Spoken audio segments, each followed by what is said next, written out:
Bom dia, pessoal. Em breve a gente vai começar aqui, tá? Só esperando só mais um minutinho aqui para o restante do pessoal entrar.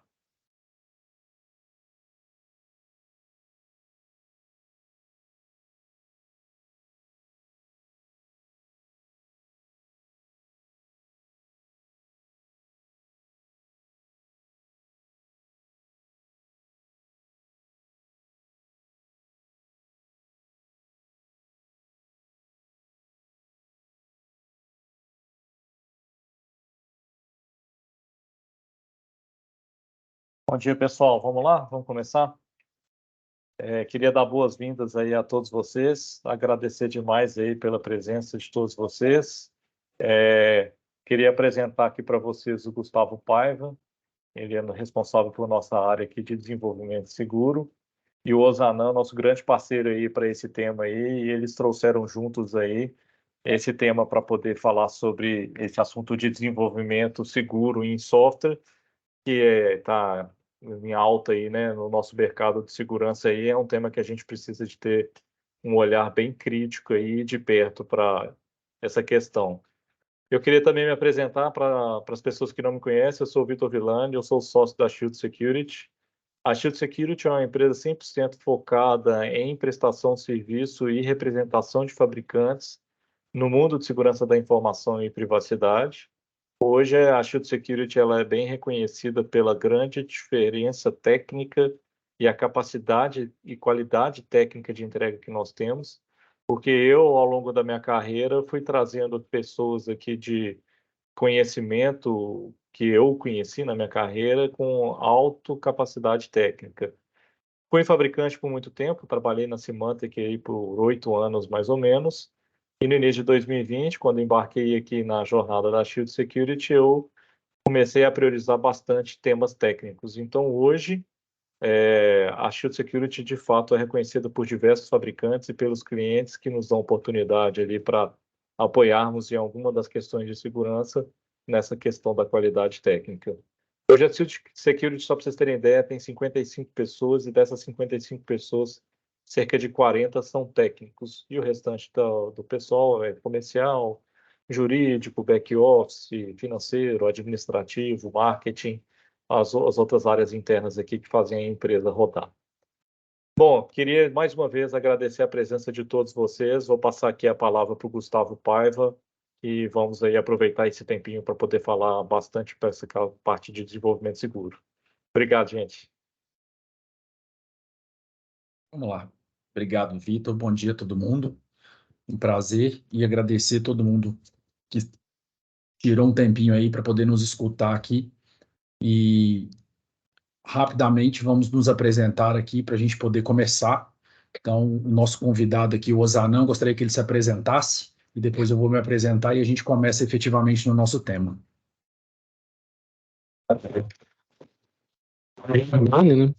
Sou profissional da área de tecnologia já desde 2000, né? Estou indo para 23 anos na área.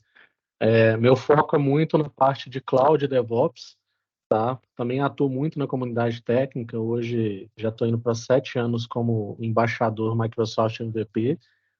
Sou também AWS Community Builder, 2 anos, e também embaixador HashiCorp aí na comunidade técnica. E hoje eu estou como especialista, né, na Acerto Negociação Online, que é uma empresa do Grupo Inter, que hoje tem atuação direta aí com vários credores aí no mercado para poder ajudar a pessoa física, né, em resolver questões financeiras delas ali com esses credores. E espero hoje poder estar trazendo um pouco aí da bagagem, do conhecimento aí para vocês e também aprendendo aí junto. Obrigado. Legal, vamos lá. Eu tenho mais de 20 anos aí de experiência na área de tecnologia, né? Trabalhei na área de infraestrutura, depois passei para a área de arquitetura e recentemente comecei a me dedicar nessa parte de desenvolvimento seguro e fui convidado pelo Vitor para vir tocar essa área aqui junto com a Shield. E aí surgiu essa oportunidade da gente falar um pouquinho sobre o que as pessoas chamam de DevSecOps, o que é desenvolvimento seguro, né? Então, a ideia de trazer o Ozanam aqui foi justamente por conta disso, pela capacidade, pelo conhecimento que ele tem nessa área de engenharia, de infraestrutura, e a gente aliar um pouquinho essa parte de DevSecOps com DevOps e a gente vai falar um pouquinho aqui de cada uma delas e esse desafio que a gente tem hoje de falar sobre segurança nas aplicações. Então, rapidinho aqui a nossa agenda de hoje, né? A gente vai fazer uma pequena introdução sobre a cultura DevOps, depois a transição para o que a gente chama hoje de DevSecOps e alguns outros pontos importantes. O legal que a gente queria deixar aqui é que as perguntas elas podem vir a qualquer momento, né? As meninas vão nos ajudar aqui a trazer as perguntas para a gente sanar as dúvidas durante a apresentação, e é lógico que no final também a gente vai ter um tempinho para falar um pouco mais dentro do chat, dentro das dúvidas. Gostaria de lembrar todo mundo que durante a nossa conversa aqui vão aparecer algumas informações no chat, né? Então, a gente vai gravar essa apresentação para que ela fique disponível no nosso canal do YouTube. Então, isso é importante a gente falar aqui para dar esse disclaimer para todos. Vai haver uma pesquisa de satisfação no final durante o evento, a gente vai mandar o link e no final a gente vai usar essa pesquisa, os dados da pesquisa para fazer um sorteio. Então, além de nos ajudar aí a melhorar o nosso webinar, a gente ainda vai contar com um sorteio aí no final, então espero que todos possam preencher e ficar até o final aí para o sorteio. As meninas vão enviar aí no chat, então fiquem tranquilos que vai aparecer mais de uma vez aí durante a apresentação. Então vamos lá. Esqueci de falar também. Eu e o Osana, a gente combinou que a gente vai fazer um bate-papo. Então, nem sempre a gente vai seguir, vai ler o que está no slide ali, mas a gente vai bater um papo sobre o que a gente trouxe e usando o slide mais como guia do que efetivamente ler alguma coisa, né? Então, para os mais novatos aí, para os mais novos dentro desse mercado de DevOps, a gente brinca que tudo começou nesse livro, né? Esse livro aí é um marco para quem nunca leu, leia, né? Gosto muito de citar um grande amigo, o André Coura, que é um leitor fervoroso, então com certeza se perguntar para ele se ele já leu esse livro, ele leu até de trás para frente. Mas, na verdade, o DevOps não começou com esse livro, ele começou bem antes, né? E algumas pessoas intitulam o DevOps como um cargo, né? O que você faz? Eu sou DevOps. Então você é devopeiro, né? O que você faz na sua empresa? Eu sou DevOps. Na verdade, DevOps não é um cargo, né? DevOps é uma cultura, é um trabalho em conjunto de todas as áreas, da área de operações, da área de desenvolvimento, da área de infraestrutura e agora também da área de segurança, né? Então, a gente não pode colocar um título de cargo, né? Que você vai trabalhar com o quê? Eu vou trabalhar com DevOps. Não, você vai trabalhar dentro da sua área ali, mas numa cultura DevOps, numa cultura que trabalhe todo mundo junto em pró de um valor que a gente vai entregar ali para a companhia. Normalmente fala-se do DevOps aí muito, bem lá atrás mesmo, igual estava ali descrito, né? Até fala-se do Patrick Debois, mas acho que não precisa entrar muito nisso, né? Mas o DevOps é isso que o Paiva falou. E DevOps, se a gente for pegar nas entrelinhas, é o que a gente já tinha que estar fazendo há muito tempo atrás, né?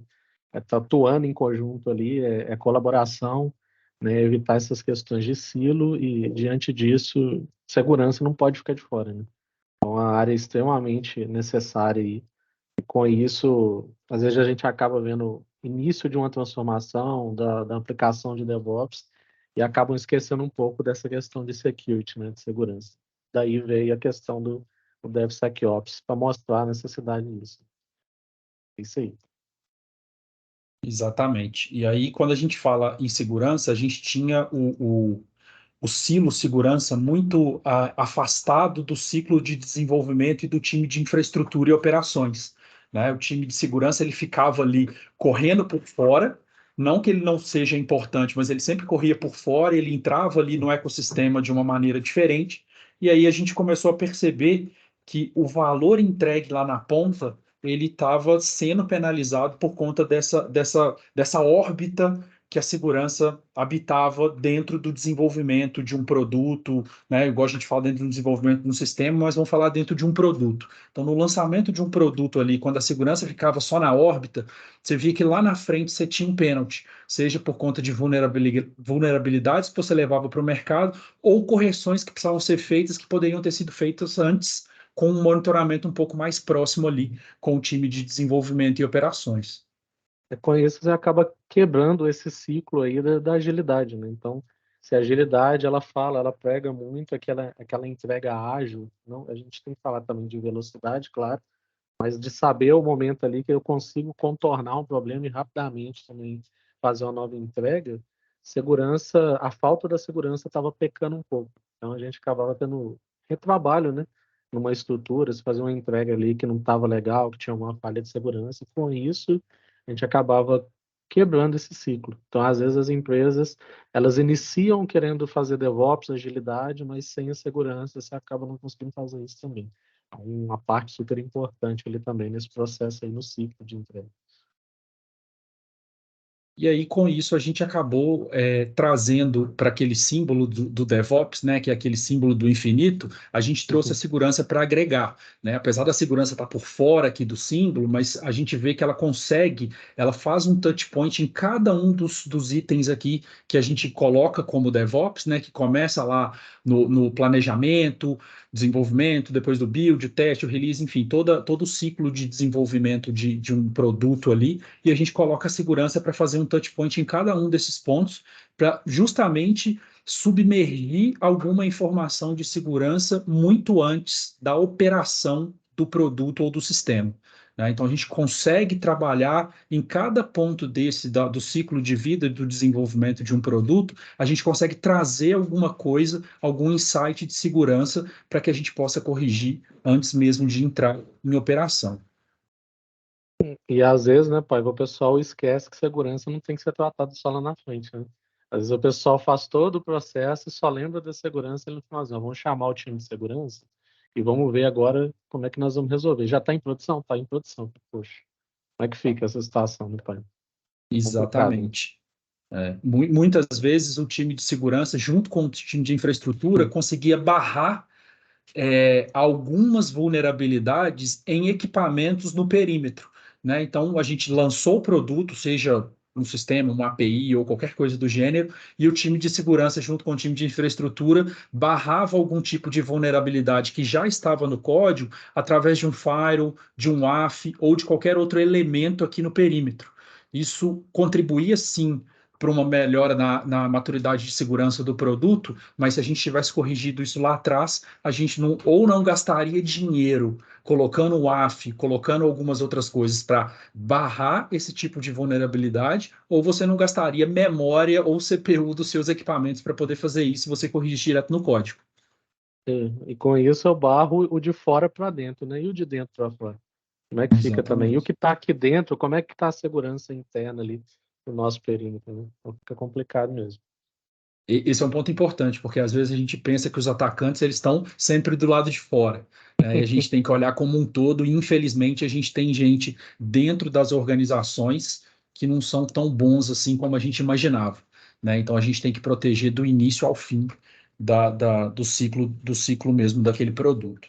E E aí até mesmo, entrando. às vezes, aí só falando, para ver até mesmo, você falou de, às vezes, o pessoal de dentro, às vezes a pessoa faz nem por mal, né? Às vezes é uma falha de segurança que nem ela mesma identificou, e por isso da necessidade de ter a segurança de contato. Exatamente. Você falou um ponto importante. Às vezes não é por querer, mas ele acaba chegando naquela vulnerabilidade ali de algum jeito. Isso. Entrando um pouquinho mais nessa parte de segurança, né, que é o que a gente veio falar aqui, a gente começa com duas iniciativas aí que o time de segurança trouxe para dentro do desenvolvimento, né, que é o Security by Design e o Shift Left. Né? São duas abordagens diferentes com o mesmo fim, né, mas são formas diferentes de enxergar a segurança dentro de um produto. Então, quando a gente fala de Security by Design, imagina que a gente está na ideação do produto, a gente está conversando de segurança. Então, a gente traz alguns métodos importantes que, às vezes, na hora que o time de produto está discutindo como vai ser lançado, o que vai ser lançado, qual que é o público, o que a gente gostaria de colocar efetivamente ali para o nosso cliente, eles não estão pensando muito em segurança. Então, quando a gente está falando no design do produto, na ideação, a gente traz essa parte de Security by Design. Então, a gente está falando lá antes, lá, o time de produto nem chegou no time de desenvolvimento ainda, né? O time de produto com o time de negócio desenvolvendo. Se a gente coloca ali a pitada de segurança, a gente já começa uma cabeça, uma ideia de segurança para que as pessoas possam entender que tudo que a gente coloca hoje na internet, tudo que a gente coloca hoje online, ele tem risco. Mas isso já resolve, né, Paiva? Acho que já fecha todo o ciclo ali, né? Que poderia acabar por aqui, será? Às vezes é a visão Exatamente. toda, né? O pessoal às vezes entende que a segurança está conversando lá na frente, ela na ponta inicialmente. Mas será que isso vai fechar toda a questão de segurança, todo o ciclo ali? Ou seja, nós vamos fazer isso tudo manual, Paiva? Como é que fica isso? Esse ponto é importante, né? O fazer manual. As pessoas às vezes não têm essa referência, né, do time de segurança, como trabalhar a segurança lá atrás, como se defender de ataques. Então a gente traz a Security by Design para poder mostrar para o time de negócio o quão importante é pensar em segurança desde o início, né, da ideia daquele produto. E às vezes a gente vê produto saindo um pouco do time to market dele, porque para pensar em segurança, a gente teve que mover um pouquinho ali aquela entrega, né? E isso é importante também, porque às vezes se entrega um produto que tem vulnerabilidade, pode ser que aquele rebote seja maior, né? Então, a hora que a gente começa a falar ali, a gente traz alguns exemplos. E quando a gente está falando de shift left, que hoje vamos dizer assim, é mais uma buzzword do mundo aí, que todo mundo está falando, eu trabalho com shift left, eu trabalho com shift left. O que é isso? É sempre trazer para a esquerda, para o movimento de desenvolvimento, onde a gente começa ali naquele ciclo do DevOps, no plan e no code, trazer essas informações de segurança e levantar o que possivelmente já é uma vulnerabilidade ou vai se tornar uma vulnerabilidade lá na frente, né? Então, quando a gente está falando de shift left, é justamente na hora que a gente está colocando o time de desenvolvimento dentro do todo, né? Porque ele já está pensando, a gente está imaginando que a empresa ela já tem uma maturidade, ele já está pensando na infraestrutura, ele já está pensando em operação. Então, ele vai criar um produto que seja resiliente, que consiga entregar, de fato, aquela informação que ele deveria entregar, que ele tenha essas suas métricas de monitoramento bem aplicadas, e aqui a gente está trazendo também a parte de segurança, né? Então, a gente tem algumas técnicas que a gente consegue colocar no momento que o desenvolvedor está fazendo aquele código, a gente consegue entregar alguns insights para ele, para falar que aquilo ali poderia ser feito de um jeito diferente, para que aquela vulnerabilidade não entre em operação, né? E quando a gente está falando em operação, nem sempre é a produção propriamente dita. Às vezes a gente está levando uma vulnerabilidade para o teste, né? Então, quando a gente leva isso para o teste, aquilo ali de alguma forma vai interferir no teste do usuário, seja na aceitação do usuário ou até na performance da aplicação, né? Então, o Shift Left hoje a gente brinca que é uma modinha, mas é uma modinha que precisa estar realmente no dia a dia de todo mundo, né? Esse empoderamento dos desenvolvedores na parte de segurança é muito importante. Bom que você falou do ponto de empoderamento, eu até ia falar nisso. Acaba que o desenvolvedor ele começa a ter uma visibilidade maior. Quando a gente começa a falar de DevOps, DevSecOps, a gente fala muito de trabalho em conjunto. Você começa a trabalhar mais junto com o desenvolvedor, e o desenvolvedor com o time de segurança também, time de infraestrutura, DevOps em si. E a partir dali também, com a automação, você acaba tendo uma visibilidade maior e trazendo essa visibilidade para o desenvolvedor entender que há uma falha de segurança. E isso é importante, e a gente volta lá no passado, né, da segurança que a gente sempre fala, que é o quê? Segurança não é feita só pelo time de segurança, é pela empresa inteira. Então, a partir dali, é um modo que você tem ali de automação também em cima disso, você vai trazer para o desenvolvedor e mostrar para ele, ó, é super importante você ter a visibilidade de segurança. A partir do momento que eu consigo trazer uma falha de segurança exposta aqui, e essa falha a gente costuma dizer que numa pipeline de automação ali, ela vai ser quebrada a pipeline, né? A gente falava muito disso lá na empresa. E a partir dali, o desenvolvedor vai começar a ver que é super importante ele já trabalhar com segurança. Não é esperar acontecer para fazer o retrabalho. O retrabalho também é um problema. Você perde bastante tempo ali para poder alterar seu código, corrigir essas falhas de segurança. Então, ele já começa a vivenciar de uma forma diferente a segurança. Ele começa a corrigir esse problema antes que aconteça ali a pipeline dele, a aplicação não vá para a produção. O Sidney fez uma pergunta aqui sobre o Shift Left, é legal a gente falar agora, que ele pergunta se o Shift Left não força que o dev tenha um mínimo de conhecimento de segurança. né? A resposta é sim. Ele precisa ter um mínimo de consciência e de conhecimento de segurança. Nem sempre ele vai saber resolver aquele ponto. Então, por isso que o trabalho em conjunto do time de segurança, o time de desenvolvimento e o time de operações, ele faz todo sentido, né? Então, antigamente, quando a gente não tinha segurança, o que que o time de operações trazia para o time de desenvolvimento? Ele trazia, por exemplo, sua aplicação está consumindo memória demais, está consumindo CPU demais, sua aplicação está caindo. Aí o desenvolvedor, mesmo sem ter a informação de infraestrutura ou uma formação no mundo de infraestrutura, ele começava a resolver alguns problemas. Da mesma forma, o Shift Left traz essa responsabilidade para os desenvolvedores, mas o time de segurança vai atuar em conjunto. Né? Se a gente pensar em automação, existem algumas automações hoje que a gente pode aplicar na pipeline que já mostram para o desenvolvedor até mesmo a correção daquele problema. Então, o desenvolvedor ele não tem um conhecimento a fundo de segurança, mas de acordo com o que ele escreveu, algumas ferramentas podem trazer para ele ali um insight, falar, não faça assim, faça dessa forma, né? Mas hoje a gente tem trazido um pouquinho de cada tema para cada uma das áreas. Então, o time de infraestrutura que não sabia desenvolvimento, hoje já sabe um pouco. O time de segurança que não sabia desenvolvimento, ou vice-versa, né? A gente também traz um pouco. Então, o importante aqui também é quando a gente começa a trabalhar com segurança, é trabalhar treinamento. Né? Se a gente treina uma equipe, se a gente tem uma equipe treinada, e não precisa ser a fundo, essa responsabilidade de conhecimento ali dos desenvolvedores começa a ser natural, né? Que hoje a gente sabe que é um pênalti. Hoje a gente sabe que os desenvolvedores nem sempre têm o conhecimento, mas força de alguma forma as pessoas a terem esse skill também. Com isso também vem aquela questão que a gente acabou de falar, né, do DevOps em si, o DevSecOps em si.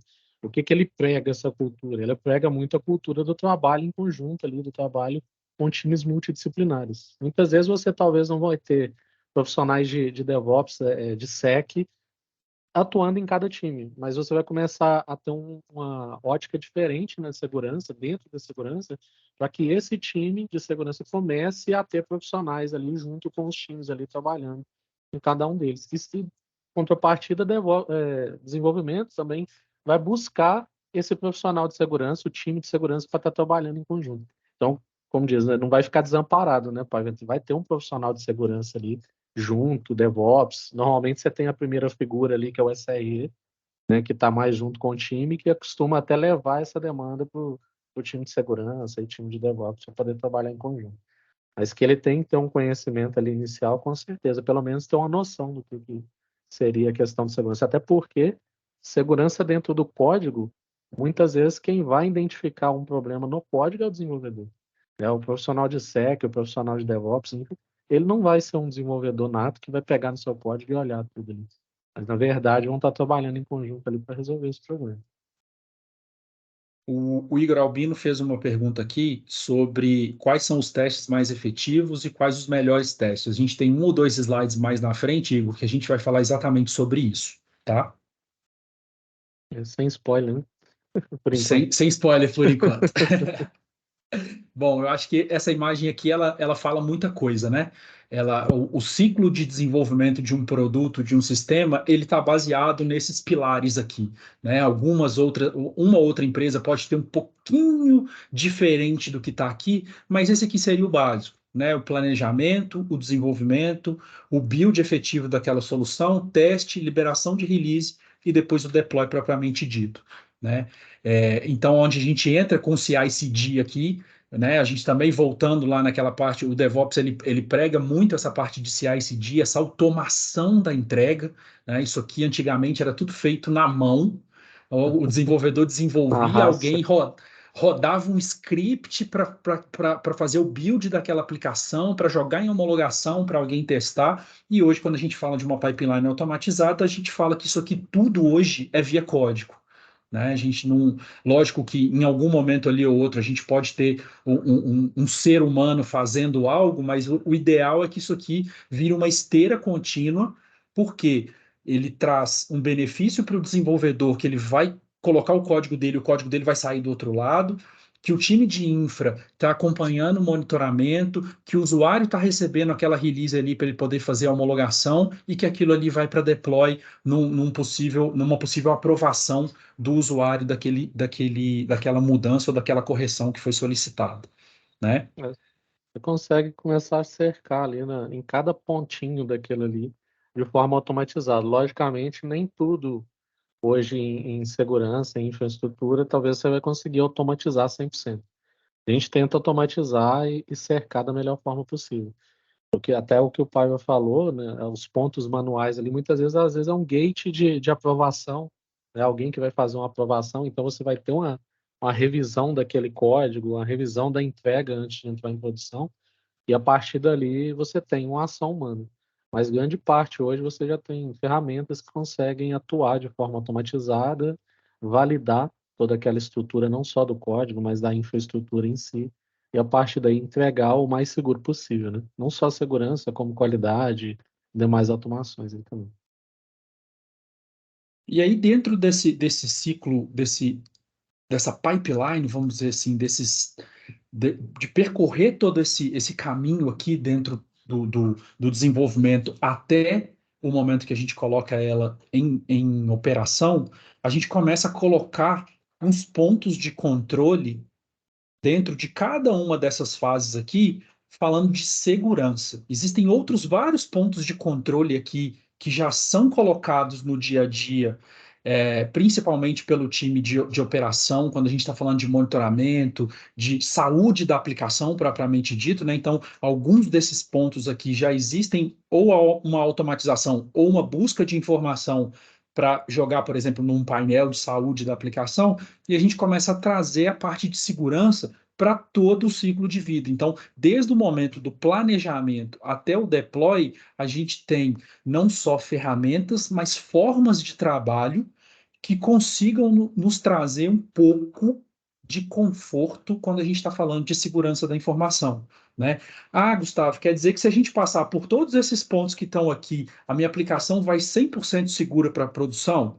Eu não ponho minha mão no fogo, né? Que eu acho que 100% de Sim. proteção, 100% de segurança, a gente não vai ter hora nenhuma, mas que a gente vai conseguir cobrir muita coisa ao longo do tempo para que lá na frente o deploy seja um deploy mais limpo e mais tranquilo, acredito que sim, É né? porque falha de segurança tem o tempo todo, né? Sempre tem coisa nova pintando aí no mercado, né? Sempre Exatamente. tem falhas novas.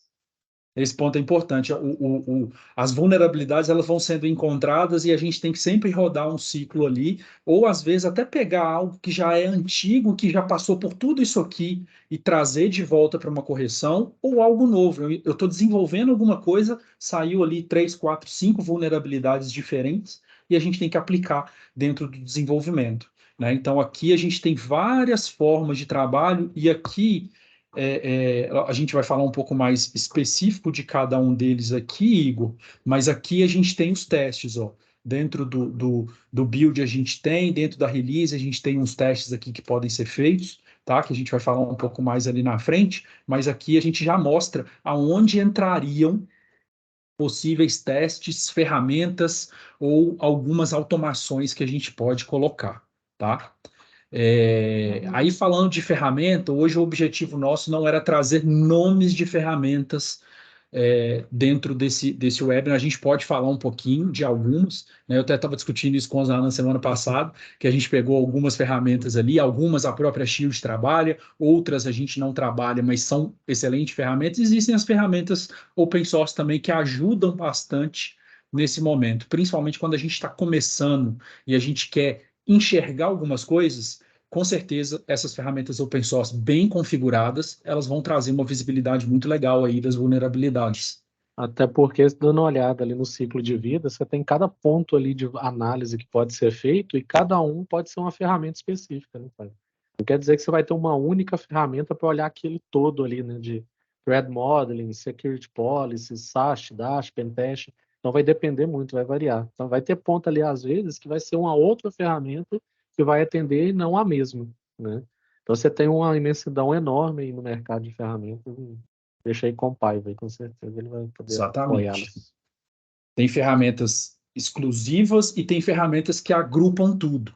Então, vai depender muito da forma que a empresa trabalha, muito do momento da empresa, para a gente, por exemplo, posicionar uma ferramenta para pegar desde o planejamento até o deploy, ou a gente vai pegar só a parte do build, ou só a parte de release, né? Uma coisa que eu vi muitos nas ferramentas é, por exemplo, esse último ponto aqui, na hora que a gente está falando de monitoramento, CIEM e coisas correlacionadas, nem as melhores ferramentas, né? E aí, quando a gente brinca, as ferramentas mais caras, elas não vão substituir um produto de CIEM, um produto de login ou de alerta da forma que outras ferramentas fariam. Né? O Zanan tem uma experiência muito grande com uma ferramenta de observabilidade chamada Datadog. Né? A Datadog está trazendo para dentro dela alguns pontos de segurança, mas Datadog nasceu para observabilidade. Né? Ela pega muito bem as métricas das aplicações e coloca de uma forma muito transparente para que o time possa corrigir ou mesmo só monitorar aquilo ali. Então, esse era um ponto que eu queria colocar. Nem sempre uma ferramenta só vai tomar conta de tudo, porque eu acho que cada um tem o seu momento, né? Eu brinco muito que se para escutar música a gente usa o iPod, para conversar a gente usa o iPhone, e para tirar uma boa foto a gente usa uma máquina fotográfica. Né? Ah, dá para fazer tudo no iPhone? Dá. Você vai ser a melhor forma de trabalhar? Às vezes não, mas ele pode suprir a necessidade também. Então, vai de acordo com a sua necessidade, a gente vai posicionando ali ferramentas ou alguns outros pontos.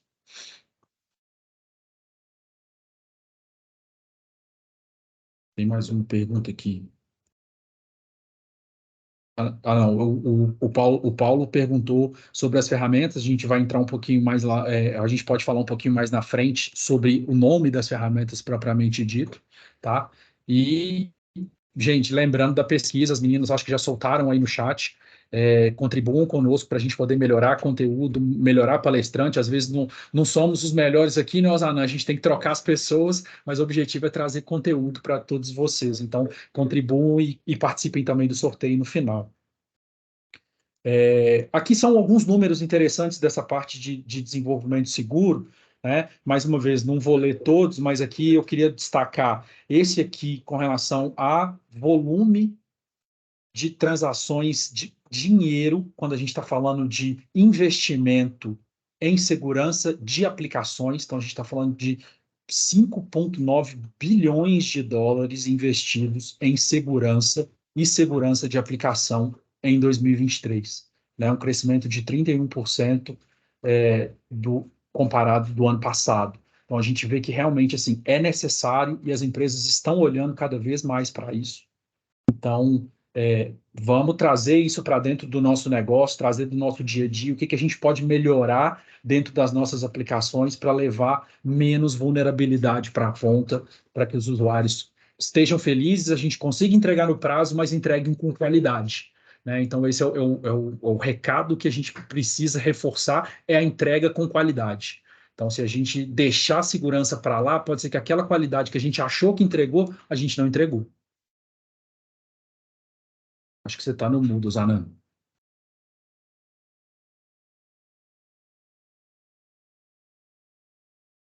Não consegui te escutar, não. Tá bom.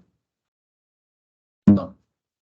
Enquanto ele corrige o microfone dele ali, a gente continua aqui, né? Esse aqui, para mim, é um dado interessante, mas é um dado que é suspeito, né? Oi. 50% a mais no lucro. Opa, voltou. Voltou? Eu só ia complementar ali, Paiva, desculpa, até uma dica para o pessoal, não deixa para fazer segurança só lá na frente, tá? Trabalho com segurança, a gente já tem experiência aí de mercado, até nosso de dia a dia, eu posso falar até por mim também, de problemas de segurança, falhas de segurança, porque a empresa não queria gastar com segurança. E quando veio uma pancada enorme, veio um problema super sério, e isso quando eu falo não é só de empresa grande, é empresa pequena, né? Quando a gente fala de empresa grande, pode ser muito dinheiro aí que vai pelo ralo aí, de perda, né? E quando é empresa pequena, pode quebrar uma empresa. Então, vamos tomar bastante cuidado, vamos preocupar com segurança, porque é super importante mesmo. Às vezes as empresas falam assim, nunca tive problema nenhum, né? Nunca tive falha nenhuma, Vamos deixar sem essa ferramenta. Tá funcionando. Vamos mexer num time que tá ganhando para quê? Não vai nessa não, porque isso é um problema muito sério, tá? Já passei muito por isso e até mesmo como consultor, que eu já trabalhei, é super sério isso aí.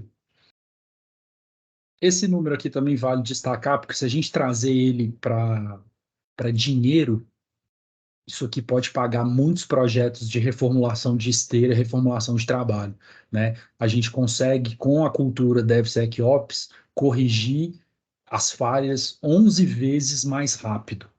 Então, se a gente pensar em 11 vezes mais rápido, colocar isso ali dentro de um fluxo até financeiro, a gente consegue pagar, seja recurso, treinamento, ferramenta, ou até mesmo pagar um atraso de uma entrega por conta de correções de falha de segurança.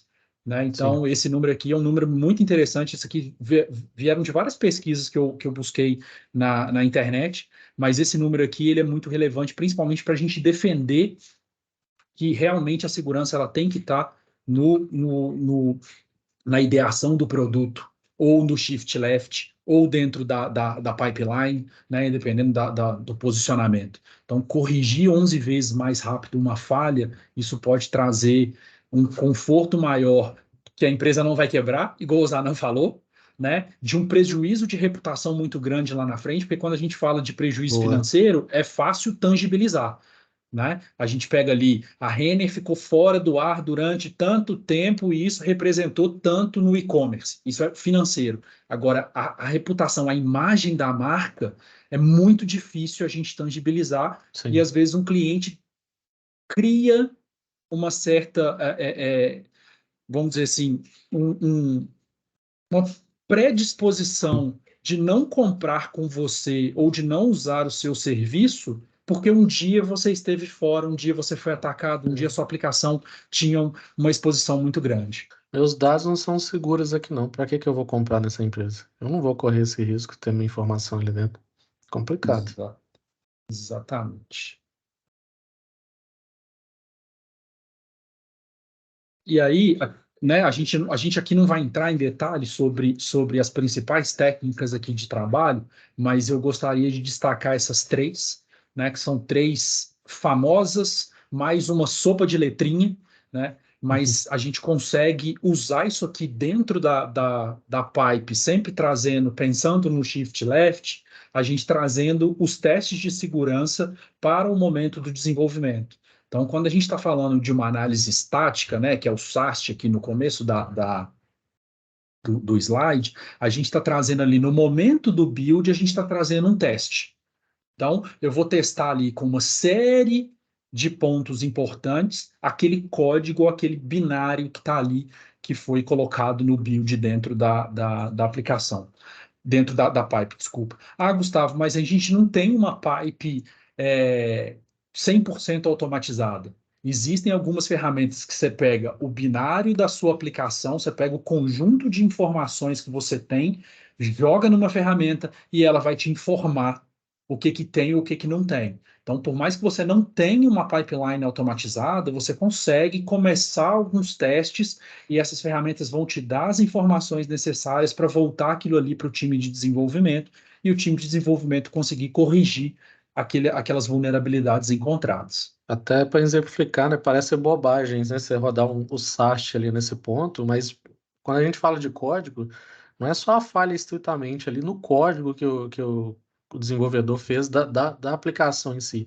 Você pode ter ali uma chave exposta que não está num cofre de segurança, né? Você pode ter outros pontos que hoje quando a gente fala de container, né? O pessoal fala assim, minha aplicação está no container, está resolvido, mas você tem uma imagem que é usada para estruturar a sua aplicação ali, que você cria, a gente fala muito dos Dockerfile, que você pode estar expondo o acesso root daquele container ali.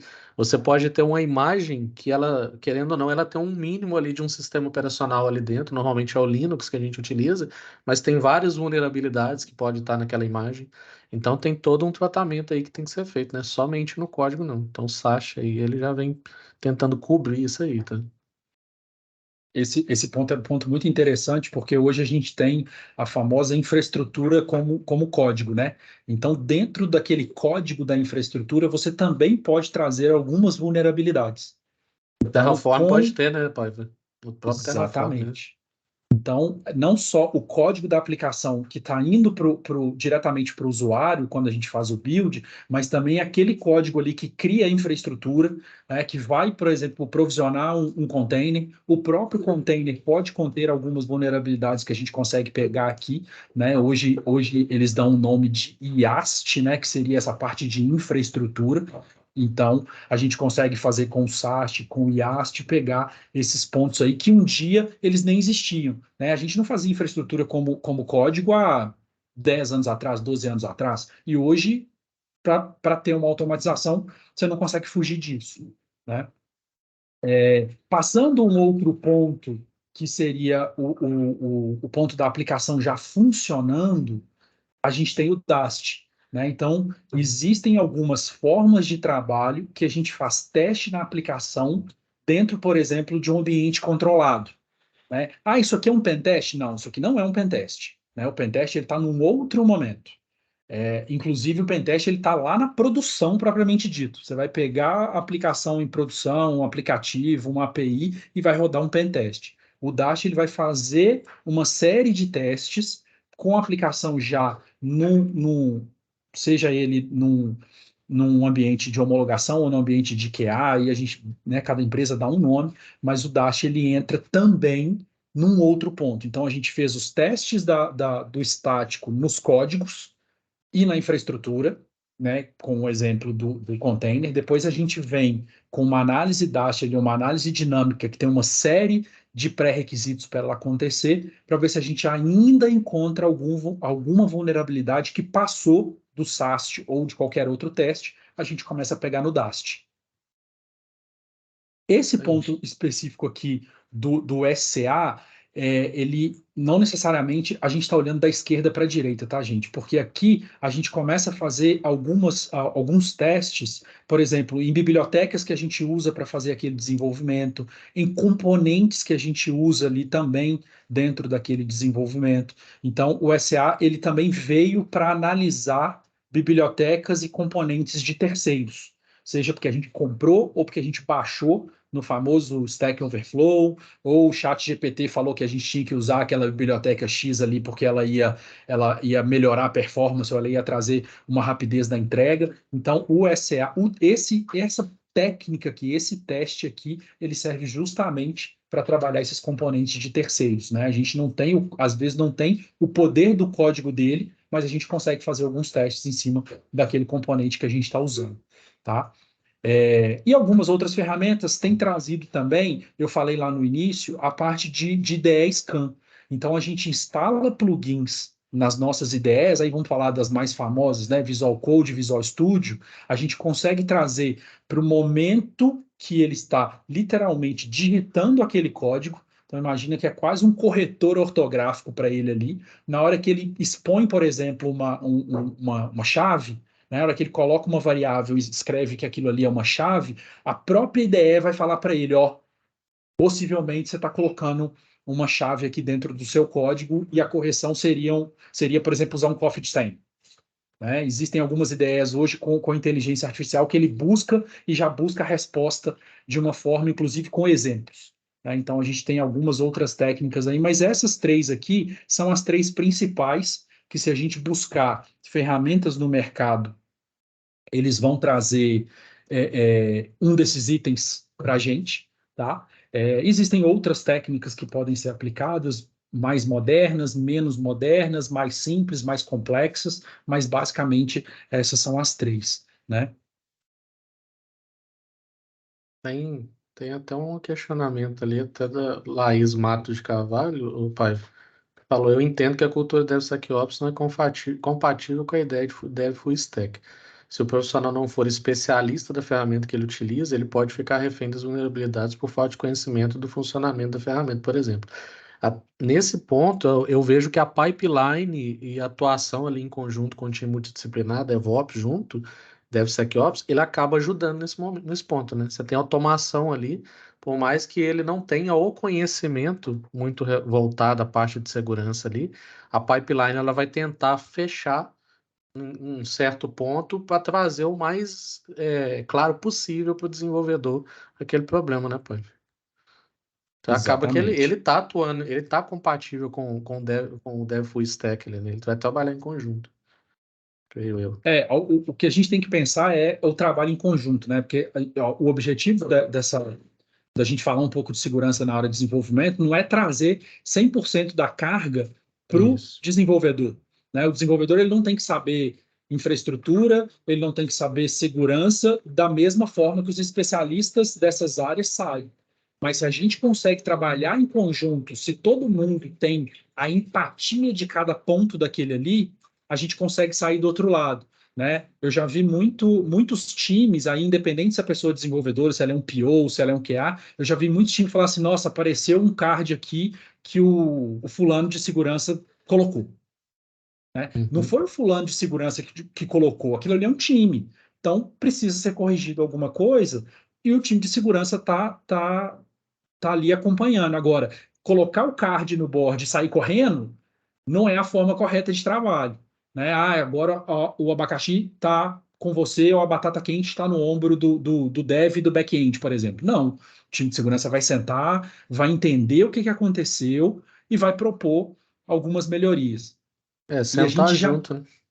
Exatamente. E a gente já viu, gente, é um negócio muito legal de acontecer.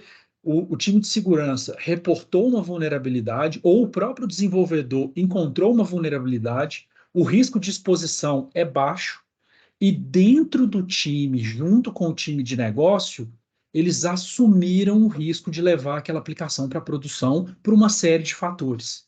Né? Isso acontece. Então a gente vai sanar 100% dos itens? Às vezes não.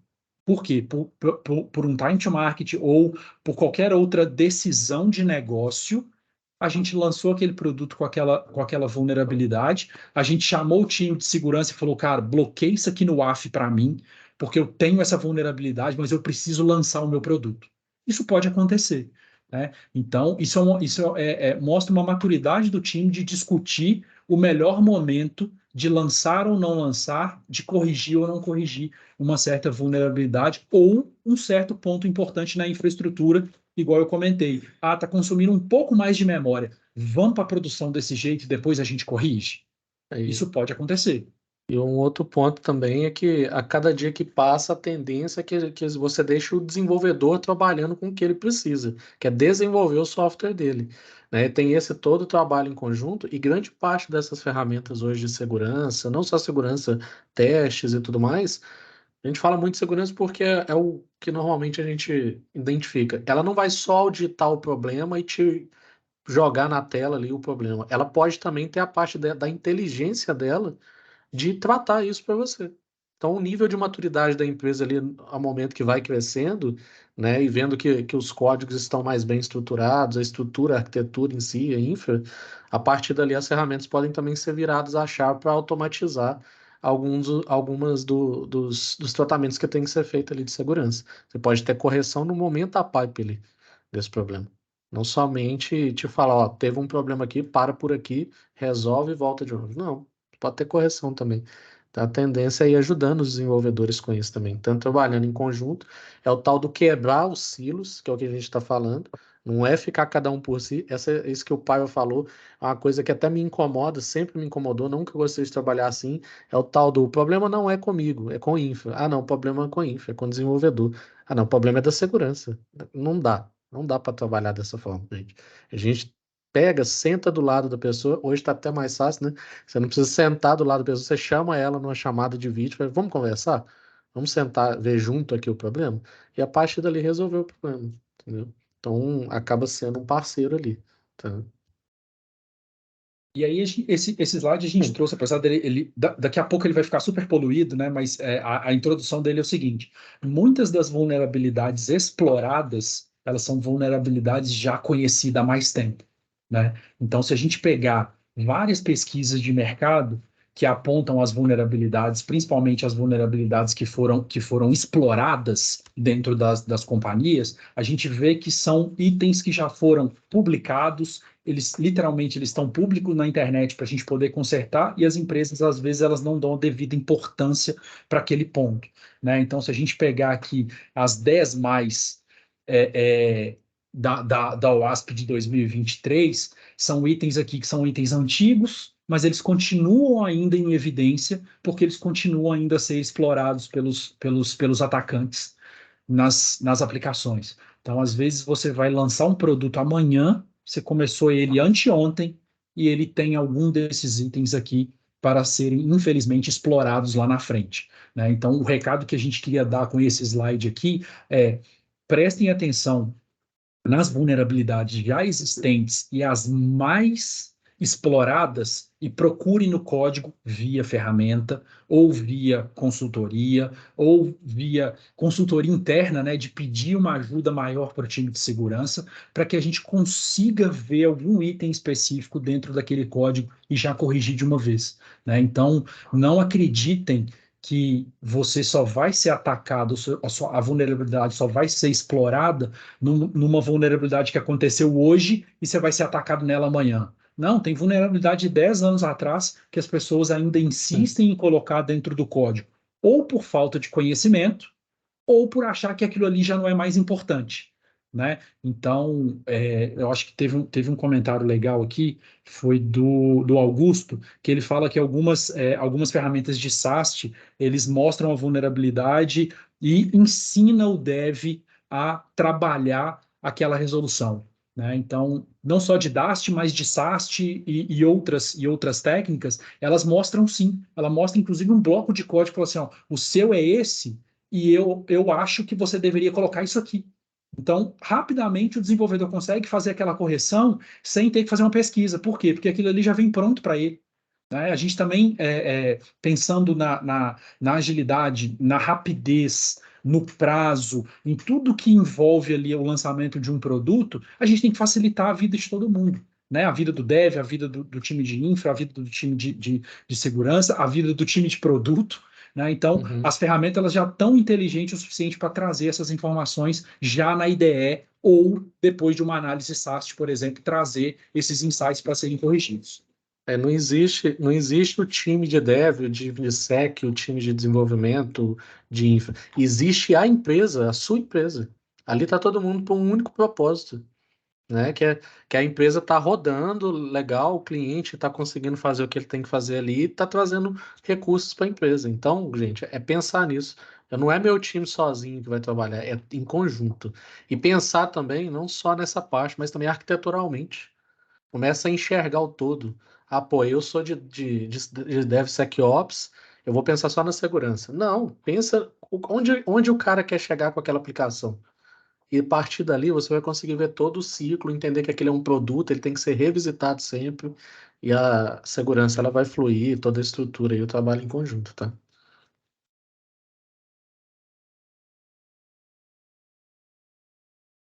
E aí a gente volta em alguns pontos importantes aqui, que a gente já está chegando mais para o final, né? Então a gente vai tentar resumir um pouco do que a gente conversou aqui, e é igual eu falei no início, né, gente? A ideia aqui não era entrar a fundo em itens, em técnicas, em vulnerabilidades, em ferramentas. Então a gente pode marcar um novo bate-papo para a gente poder realmente entrar a fundo em algum dos itens, mas aqui são os benefícios que a gente consegue trazer bem latentes com relação a essa parte de desenvolvimento seguro, né?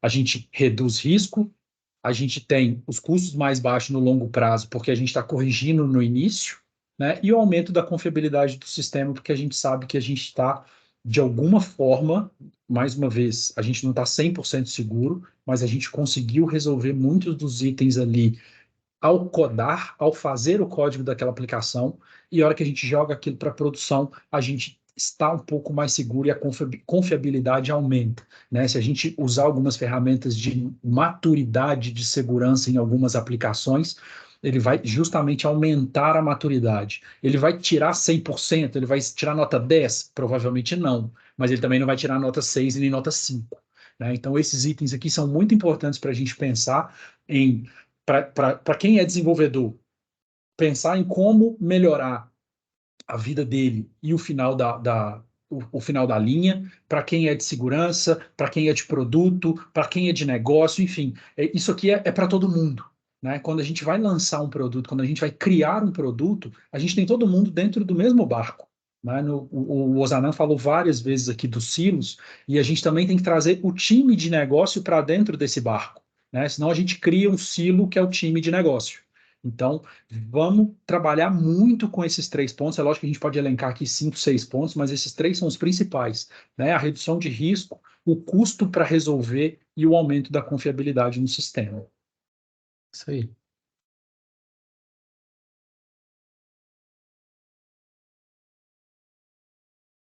Bom, chegando agora no finalzinho, né? A gente tem algumas considerações. Gostaria de pedir para que vocês respondam a pesquisa. As meninas devem ter mandado aí de novo para quem entrou depois, né? Vamos responder, além de melhorar essa parte de conteúdo, a gente consegue explorar um pouco mais para quem tiver mais interesse. Tem algumas perguntinhas ali na pesquisa sobre isso. Temos o sorteio agora no final da nossa apresentação. Então, quem puder, quem já tiver com o link na mão aí, pode fazer a pesquisa, pode responder a pesquisa que acabou, né? A gente está chegando nos últimos slides, então vamos responder para a gente, porque é muito importante para os próximos webinars e para a gente, como hosters aqui do evento, a gente melhorar também a parte de conteúdo e também se a gente não expôs a ideia da maneira que a gente gostaria, ficou uma coisa em dúvida, a gente também melhorar com relação ao resultado da pesquisa, tá? Então, algumas considerações importantes aqui e uma delas que eu gostaria de destacar bastante é quando a gente fala de complexidade, né? Às vezes, ou muitas vezes, quando a gente está falando de segurança, seja no Shift Left ou no Security by Design, as pessoas começam a trazer a complexidade. Isso aqui vai ficar mais complexo, eu vou ter mais cards para poder resolver, né? Vamos pensar diferente, vamos desconstruir essa forma de pensar e vamos pensar que a gente precisa lançar algo com qualidade, precisa lançar algo que tenha confiabilidade. Né? Então, vamos trazer a segurança e não vamos pensar que aquilo ali vai deixar mais complexo o nosso dia a dia. Né? A visibilidade do gerenciamento. Se a gente faz tudo o que a gente conversou e se a gente não tem um dash com as informações, relatórios ou qualquer outro item que faça essa parte de visibilidade das vulnerabilidades ou da saúde da aplicação, a gente, querendo ou não, fica um pouco manco ali, de certa forma, né? Porque a gente criou ali 3, 4, 5, 6 ferramentas, só que a gente não visualiza, a gente não acompanha e a gente não vai ver. Né? Se a gente não entrar nas ferramentas, a gente não vai ver. Brincadeiras à parte, se a gente tem uma estrutura de antivírus ali poderosíssima, mas se a gente não acompanha quais as máquinas que estão infectadas, o que foi infectado, aonde está aquela máquina, por que aconteceu, a gente também está manco. Então, eu gastei rios de dinheiro numa ferramenta de segurança, mas eu não acompanho as métricas daquela ferramenta. Aí não resolve. Né? Implicações regulatórias, acho que alguns de vocês já devem ter passado aqui o momento de LGPD e entre outras, então isso influencia diretamente aqui na hora que a gente vai trabalhar com segurança no desenvolvimento. E um ponto que eu vi uma pesquisa, eu vi 2 palestras de empresas de tecnologia, uma foi da Amazon e a outra foi da Microsoft, que os 2 CEOs eles entraram na palestra para falar sobre como é que a palavra que eles usaram foi a responsabilidade que as empresas hoje têm de acordo com as leis com relação às aplicações que colocam no mercado. Então, hoje as empresas elas podem ser responsabilizadas por um mau funcionamento de uma aplicação, por uma exposição de dados, LGPD e etc., né, que antes não era tão simples assim de colocar aquela empresa ali num banco dos réus, por exemplo. Né? Então, tanto o CEO da Microsoft quanto o da Amazon falaram muito isso. Nós podemos ser responsabilizados diretamente por um mau funcionamento de uma aplicação nossa, ou de um site, ou de um aplicativo. Né? E, para fechar com chave de ouro aqui, a gente já falou muitas vezes que é a parte de colaboração. Tá? Então, trazer todos os times, trazer todo mundo para trabalhar junto. Nem sempre a gente vai ter dentro do time todas as disciplinas, né? Seria incrível um squad ter dev de front, back, QA, segurança, infraestrutura, SRE, Data. né, data, só que a gente sabe que isso não é a realidade de todas as empresas. Mas trabalhar em conjunto com algumas áreas que vão trabalhar no cross é muito importante. Então, a segurança não está Sim. em todos os times, mas ela está cross. Né? O SRE, às vezes, não está em todos os times, mas ele está cross. Então, vamos trabalhar com colaboração, vamos colocar que aquele aplicativo, aquela solução que a gente está colocando no mercado é nossa. E se ela é nossa, a gente tem que levar ela da melhor maneira possível.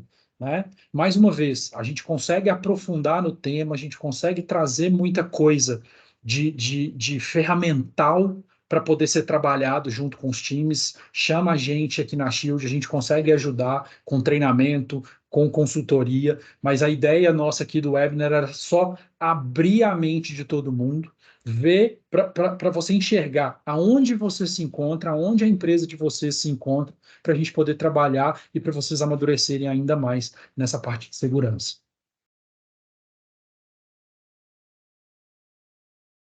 Bom, gostaria de agradecer principalmente meu amigo Osanan aí pelo tempo dele e por todo o tempo que a gente teve aí para desenvolver essa ideia dentro do PPT, né? Acho que foi uma troca muito, muito legal que a gente teve aí ao longo dos dias. E muito obrigado também por estar aqui conosco no seu tempo aí de 1 horinha, que eu sei que é corrido, né? Eu acredito que a gente conseguiu passar por tudo que a gente gostaria. E, por favor, a palavra é sua para fazer as considerações finais. Vai ver, eu que agradeço, só porque a gente trabalhou muito junto numa grande transformação digital aí, desde lá. Então, eu virei seu fã, você sabe disso, né? Mestre também aí, e aprendi muito. Então, hoje, agradeço por estar aqui, agradeço pela oportunidade. Espero que a gente consiga ter passado um pouco aí do conhecimento e ajudar vocês aí. E caso vocês precisarem, podem entrar em contato, tá? Deixei aí meus contatos. Então, tanto o Osanan Jordani, vocês buscarem @Osanan Jordani, tem as redes, tem o @CodeFC, que é o meu canal lá também, deixei o e-mail. E pode contar comigo, pai. Obrigado mesmo. Espero que eu possa ter ajudado, agregado aí, pelo menos um pouco aí no dia a dia de cada um aí, para poder melhorar essa parte de segurança aí, que é super importante. Eu mesmo. Com certeza foi excelente a sua participação, a sua contribuição também na montagem do material. Né? Acho que Tamo valeu a junto. pena. A gente vai fazer ainda muita dobradinha junto aí, espero eu. Amém. Pessoal, o nosso time o nosso time comercial está online aí no chat também. Se vocês precisarem de alguma coisa, os nossos contatos vocês já têm. Não esqueçam de responder a pesquisa, por favor. E agora eu passo a palavra para a Joana para a gente poder fazer o sorteio aí e encerrar. E mais uma vez, muito obrigado aí. E qualquer dúvida, estamos à disposição. Olá, pessoal. Bom dia a todos. Muito obrigada pela presença de todos. Obrigado, Gustavo, Zanan. Bom, vou compartilhar a tela aqui com vocês, tá? Para que vocês possam acompanhar o sorteio. Obrigada também a todos que responderam. Como o Gustavo disse, é muito importante para a gente, né? A gente se baseia sempre nas opiniões de vocês para melhorar nossos processos, os próximos temas.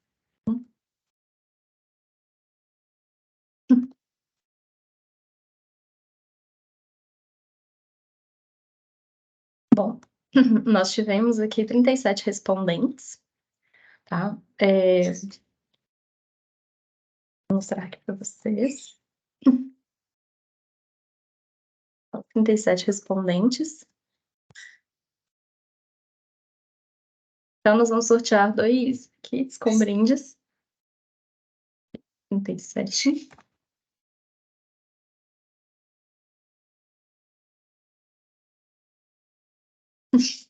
Números 14 e 13. Não, números seguidos. Então, foi o Gabriel Gonçalves e o D. Veloso. E parabéns a vocês. Tá? Nós entraremos em contato, tá, com vocês em seguida, por e-mail, para que possamos combinar a entrega dos brindes, tá bom?